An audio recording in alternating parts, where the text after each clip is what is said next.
Hi everyone, this video tutorial is for you to learn how to use the buttons at the left side of the screen.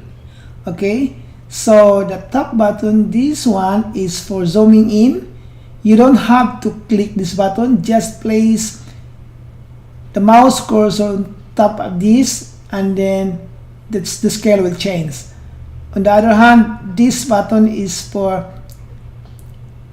changing or zooming out.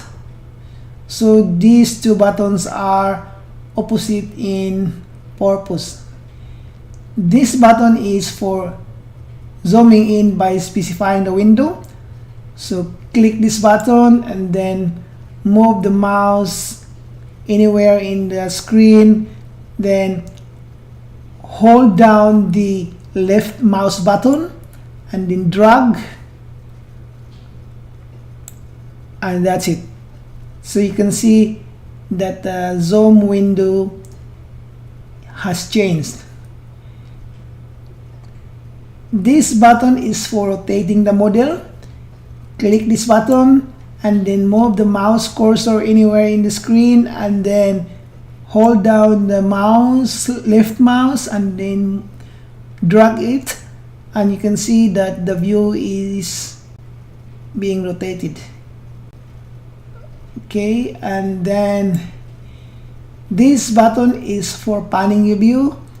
Click this button and then hold the left mouse down and then drag, so you can see the model is moving.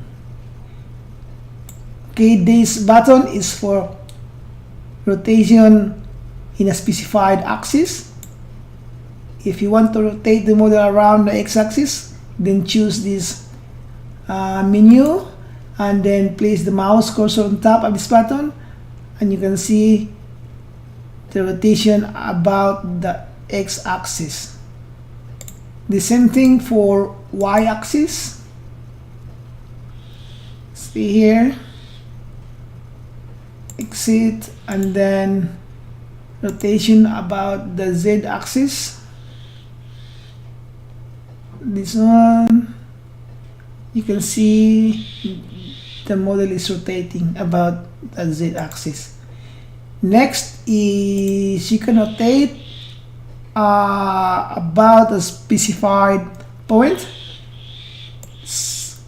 Specify the rotation point and then just specify which coordinate or in what coordinate you want to rotate the model. For example, this one, apply, and then if you rotate the model, then you can see it's rotating about another coordinate. Now this button is for changing to three-dimensional section. What you can see here now is the stick model of the frame, and if you click this, it turns into a three-dimensional section. This is turned on and off.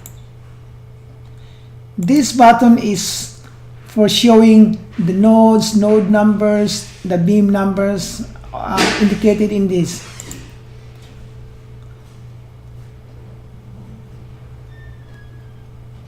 This button is for initializing the view in two-dimensional direction, two-dimensional coordinates. This button is for initializing the view in three-dimensional coordinates. This button is for adding project nodes. I can add project nodes.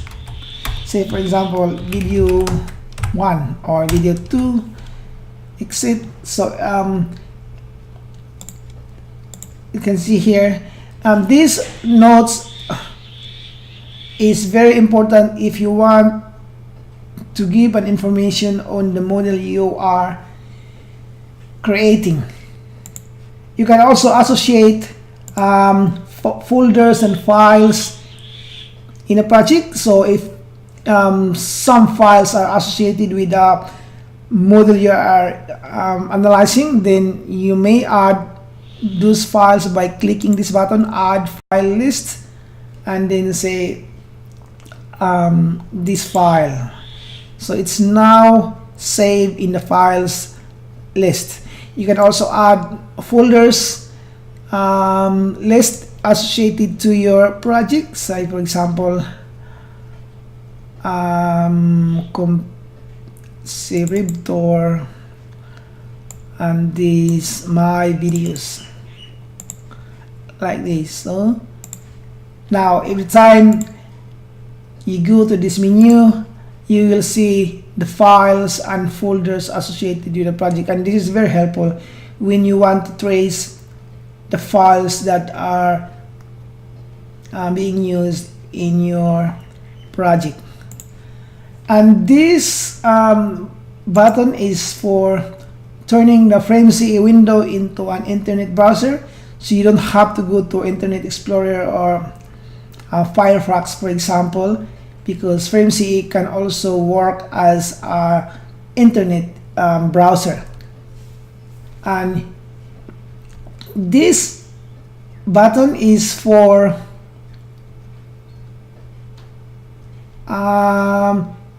checking the latest version. So for example, I will click this button.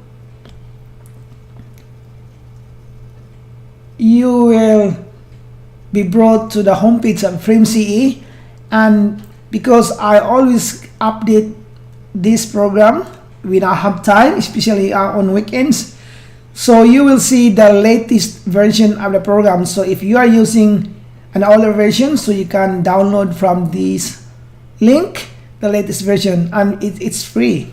Okay, so if you click this button, you will be brought back to FrameCE window. Now this button is for changing to learner's mode, so that you will have an instruction every time you do the modeling of your frame. And if you become expert, you can switch off the expert mode, the learner's mode, and change to the expert mode. So that's all for today.